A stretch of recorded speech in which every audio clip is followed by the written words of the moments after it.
Good morning student, my name is Ramandeep Kaur. ये lecture आपका managerial economics का।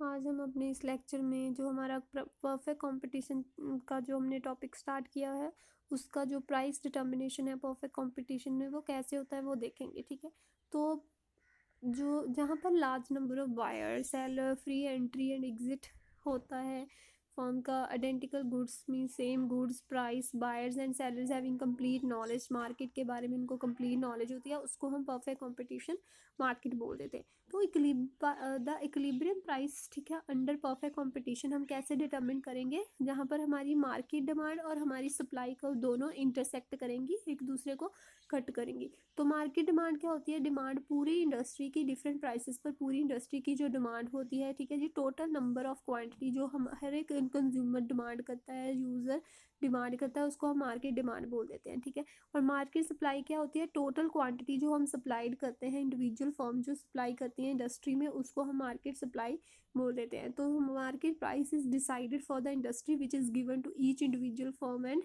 Each buyer. ठीक है, तो इसमें हम देखते हैं कि प्राइस कैसे डिटरमिन करेंगे। ठीक है, प्राइस को सप्लाई एंड डिमांड जो है वो डिटरमिन करते हैं परफेक्ट कंपटीशन में at the point E point. देखिए ये ई पॉइंट है, यहाँ पर दोनों curves, demand curve and supply curve, दोनों जो है वो एक दूसरे के साथ इंटरसेक्ट कर रही हैं। ठीक है जी, तो ये जो ई पॉइंट होगा हमारा, वहाँ पर हमारा प्राइस डिटरमिन होगा ये। ठीक है जी, हमारा प्राइस होगा ओ पी, और यहाँ पर हमारी क्वांटिटी ये होगी। ठीक है जी, ओ ई क्यू ई, ये जो हमारी क्वांटिटी है, ओ क्यू हमारी क्वांटिटी होगी, और ओ पी हमारा प्राइस जो है हम डिटरमिन करेंगे। यहाँ पर हमारी demand curve and supply curve दोनों जो है वो एक दूसरे के साथ इंटरसेक्ट करते हैं। ठीक है जी, तो परफेक्ट कंपटीशन मार्केट में जो हमारा सेलर होता है वो प्राइस टेकर होता है, मीन्स कि उसको जो इंडस्ट्री में प्राइस बन गया वो उसको लेना ही पड़ता है, नॉट अ प्राइस मेकर। वो खुद से अपना प्राइस नहीं बना सकता। ठीक है जी, तो इस फिगर में देखिए परफेक्ट कंपटीशन में कि market price structure at the intersection of demand and supply the price is fix, कि यहाँ पर डिमांड एंड सप्लाई दोनों कर्व जो इंटरसेक्ट कर रही है वहाँ पर प्राइस जो है वो फिक्स्ड किया जाता है। The price is fixed by the market. ठीक है जी, जो मार्केट द्वारा ये प्राइस जो है वो फिक्स्ड किया जाता है, मार्केट द्वारा फिक्स्ड किया जाता है, हम खुद से उसको सेलर नहीं कर सकता। तो if the product price is fixed above, अगर हम इस पॉइंट से ऊपर जाने की सोचेंगे कि हम प्राइस यहाँ पर फिक्स कर देते हैं, तो वहाँ पर हम अपना प्रोडक्ट जो है वो सेल नहीं कर पाएंगे, उसको हम सेल नहीं कर पाएंगे अगर हमारा प्राइस जो है हम ओपी से अबव करने की कोशिश करेंगे। ठीक है जी, तो नेक्स्ट है any change in the market price occur due to change in the market demand और change in the market supply. कोई भी चेंज जो मार्केट प्राइस में आता है वो market demand and market supply की वजह से आता है। अगर डिमांड एंड सप्लाई कमोडिटी की चेंज हो जाती है मार्केट में तो प्राइस और क्वांटिटी डिमांड जो है वो भी चेंज होता है। ठीक है, देखिए फर्स्ट केस में क्या है कि डिमांड अगर इंक्रीज होगी तो प्राइस जो है वो अप जाएगा, अगर डिमांड जो है वो डिक्रीज होगी तो प्राइस जो है वो डिक्लाइन होगा। If the demand increases then the prices go up. ठीक है जी, if the demand decreases the prices go, ठीक है, vice versa the demand rises and resulting demand curve, अगर डिमांड राइज होगी तो डिमांड कर्व जो है शिफ्ट हो जाएगी राइट से। ठीक है जी, ये देखिए ये पहली डिमांड हमारी ये थी। ठीक है, ओपी पर जब हमारा प्राइस था ओपी तो हमारी डिमांड कर्व थी ये, बट अब हम प्राइस को थोड़ा इंक्रीज कर रहे हैं। ठीक है जी, तो हमारी डिमांड जो है वो शिफ्ट होगी D1 पर चलेगी। ठीक है जी, तो वहाँ पर हमारा क्वांटिटी जो है वो भी चेंज होगी। ठीक है, प्राइस हमारा ओपी से OP1 हो गया और हमारी क्वांटिटी जो है OQ से OQ1 हो गई। यहाँ पर चेंज हो गया ना, प्राइस में भी चेंज हो गया और क्वांटिटी में भी चेंज हो गया। ठीक है जी, नेक्स्ट है price goes down due to rise in supply. अगर प्राइस जो है वो डिक्रीज हो जाएगा अगर हमारी सप्लाई जो है वो राइज हो जाएगी।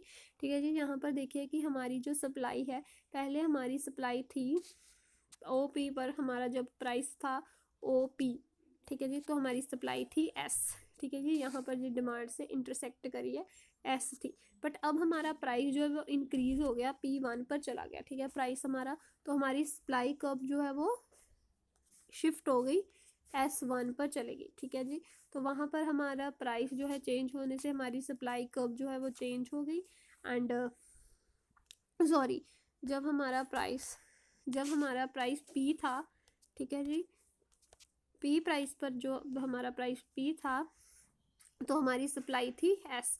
अब वो डिक्रीज होके P1 हो गया तो हमारी सप्लाई जो है वो भी शिफ्ट होगी, ठीक है जी, वो S1 पर चलेगी, ठीक है जी। तो यहाँ पर हमारी क्वांटिटी जो है प्राइस की, यहाँ पर पहले प्राइस पर हमारी क्वांटिटी थी OQ जब हमारा प्राइस था OP। अब हमारा प्राइस हो गया OP1 तो हमारी क्वांटिटी भी होगी OQ1, ठीक है। नेक्स्ट है price and pricing out output decision under perfect competition में कैसे होगा हमारा प्राइस आउटपुट एंड प्राइसिंग का डिसीजन, ठीक है।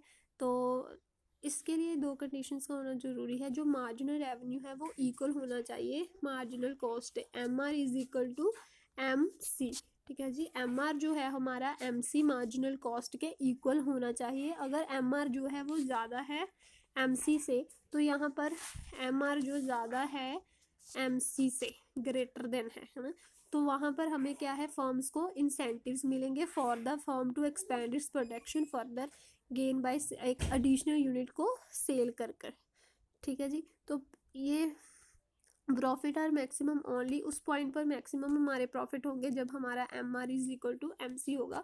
और दूसरी कंडीशन ये है कि MR कर्व जो है वो MC को नीचे से, है ना, MC कर्व जो है, जो ये हमारा MC कर्व है, ठीक है जी, जे MR को नीचे से कट करे, ठीक है, यहाँ से देखिए नीचे से कट कर रही है, ठीक है जी।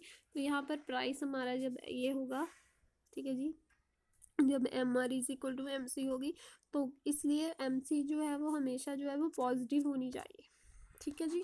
तो यहाँ था हमारा आउटपुट लेवल, ये इस लेवल पर Q2 पर हमारा जो है आउटपुट लेवल जो है प्राइस डिटर्मिन हो गया, OP हमारा प्राइस डिटर्मिन हो गया और Q2 जो हमारी है क्वांटिटी डिटर्मिन हो गई। तो अगर इसमें आपको कोई भी प्रॉब्लम होगी तो आपने मेरे से कांटेक्ट कर पूछ लेना। आपको कोई डायग्राम वगैरह समझ ना आए तो आपने मेरे से पूछ लेना है, ठीक है। इसको अच्छे तरह से समझ लेना है, जो एग्ज़ाम के पॉइंट ऑफ व्यू से बहुत ही इंपॉर्टेंट क्वेश्चन है, ठीक है। तो थैंक यू क्लास।